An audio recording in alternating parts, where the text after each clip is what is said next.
Hey everyone, Alexa from Homelight here.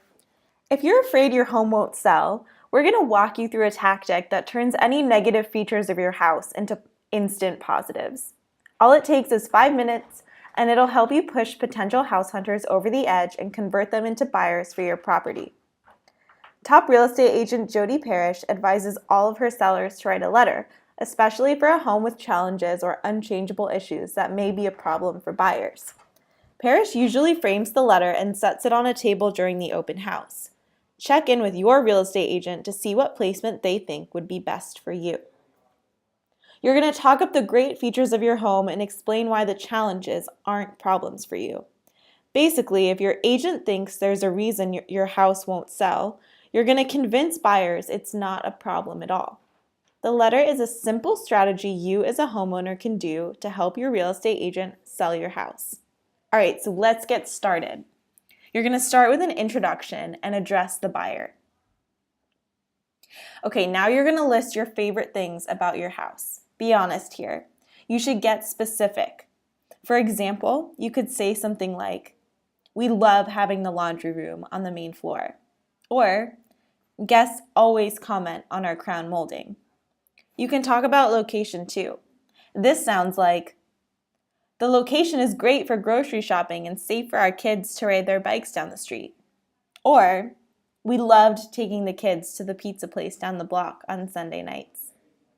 List around 3 to 4 positives at minimum. If you have more, that's great. Okay, now it's time to address any challenges in your single-family home. But beware here. Don't call attention to anything that's not obvious to the buyer.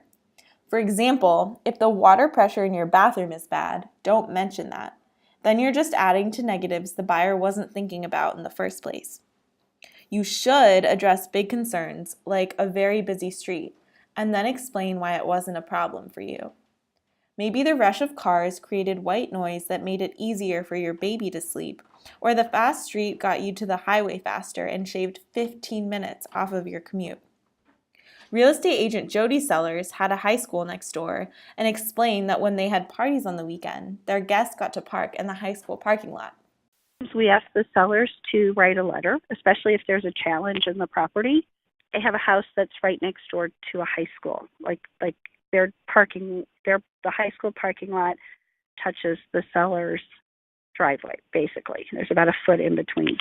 So it's a bit of a challenge. So one of the things that we did was have the sellers write a letter about how much they love the high school being there and why and that sort of thing. And we put that letter in the house so that other people can say, oh, it's really not a bad thing that it's next door to the high school.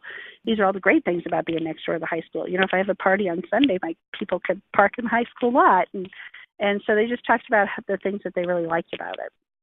Nothing about your letter should be generic. That's why you should write it yourself instead of handing the job over to your real estate agent. Before you let your real estate agent show your letter to prospective buyers, make sure she has read over it and made any necessary revisions. She'll give you expert advice on how to make it as strong as possible. If you don't already have a real estate agent, you can find a great one on homelight.com. While you're there, you should check out our other guides and resources for selling your house. Good luck!